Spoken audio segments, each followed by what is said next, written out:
everyone, my name is Jasha and I will be talking about UDL and assistive technology for this video for this week.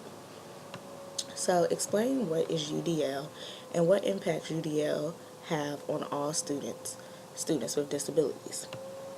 Okay, so Universal Design for Learning is a framework that improves and optimizes teaching and learning for all people based on scientific insights into how humans learn. So I'm going to break it down. So Universal basically focuses on the curriculum that can be used and understood by everyone. So it focuses on each learner and the fact that they bring different strengths, needs, and interests into the classroom. Therefore, there should be a curriculum that provides genuine learning opportunities for each student. So learning focuses on the fact that students need to gain knowledge, skills, and enthusiasm for learning. And so by doing so, a curriculum needs to be created that helps them do all three. Okay, so then design. So basically the design is kind of like the foundation of it, or at least that's how I kind of understand it as the foundation of everything. So it challenges and engages diverse learners. And so as the foundation, it has to be flexible and accommodate all students, whether they have disabilities or they do not. So that's UDL. Okay, so it says describe the three principles of UDL. So we have multiple means of representation, multiple means of engagement, and multiple means of expression. So first I'll talk about multiple means of representation. So that is the what of teaching and learning.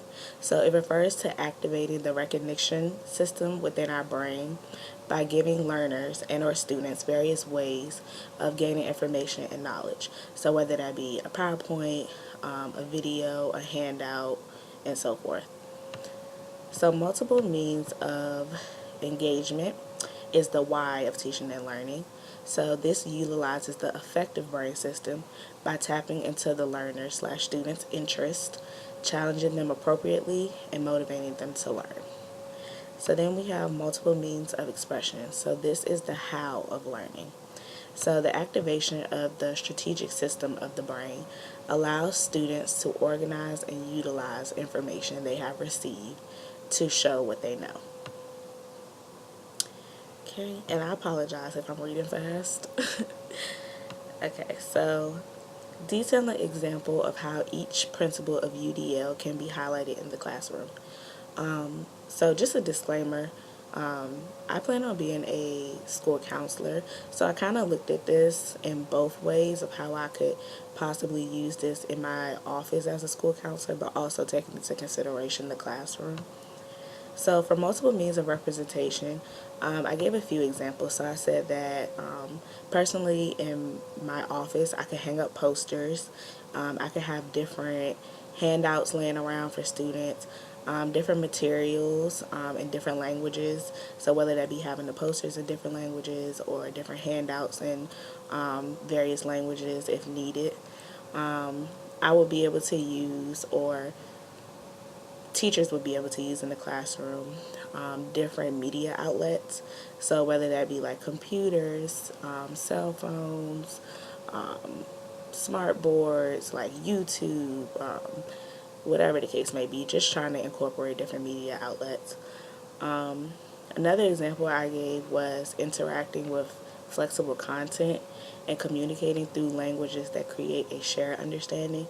So I think I kind of put this in there more toward me being a counselor, just because I want to be able to communicate with students in a way that they'll be able to understand. So not using overcomplicated language, but just talking in a way that they can understand the message and the meaning of what we're talking about at that time.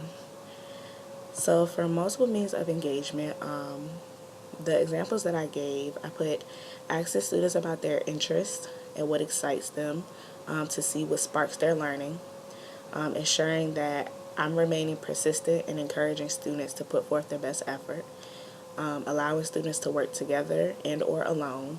So whether it's individual counseling or group counseling, or within the classroom, whether it's group work or individual work. Implementing background knowledge and information on different cultures and providing different perspectives.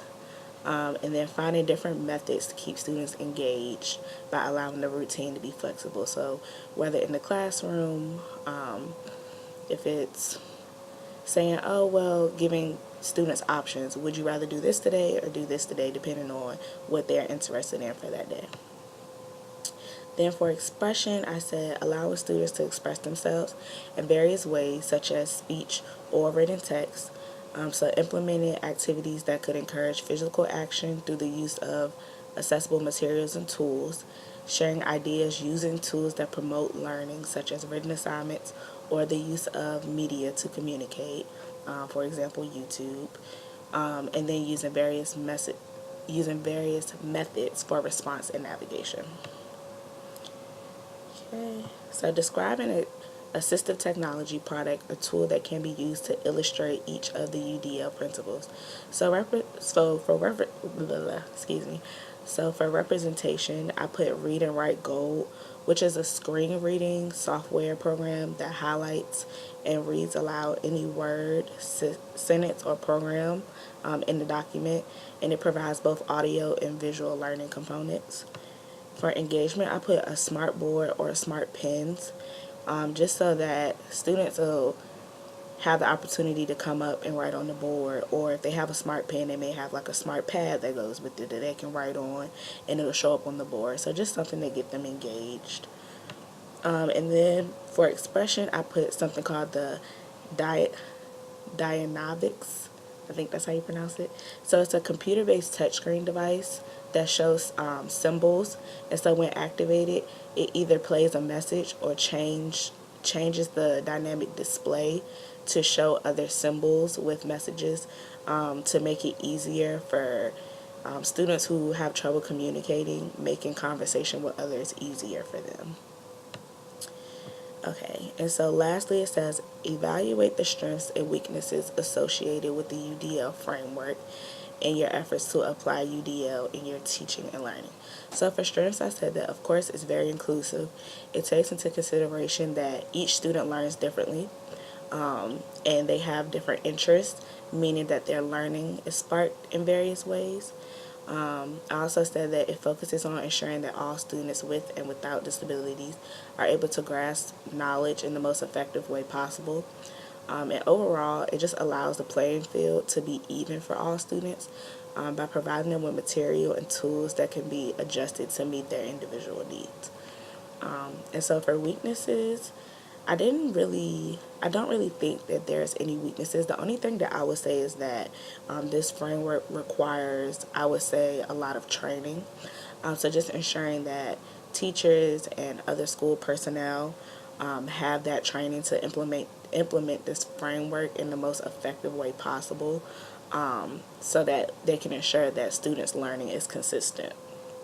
And so for me, as a future school counselor, I would definitely try to implement UDL in the best way possible, just by ensuring that when I'm doing my counseling, whether it's individual or group, I'm implementing like activities or just different materials that each student within the group or each student within my individual counseling will feel that they're able to grasp what we're talking about, and at the end of the day are able to take away something from that meeting with me. So yeah, that is it for this video. Thank you for watching.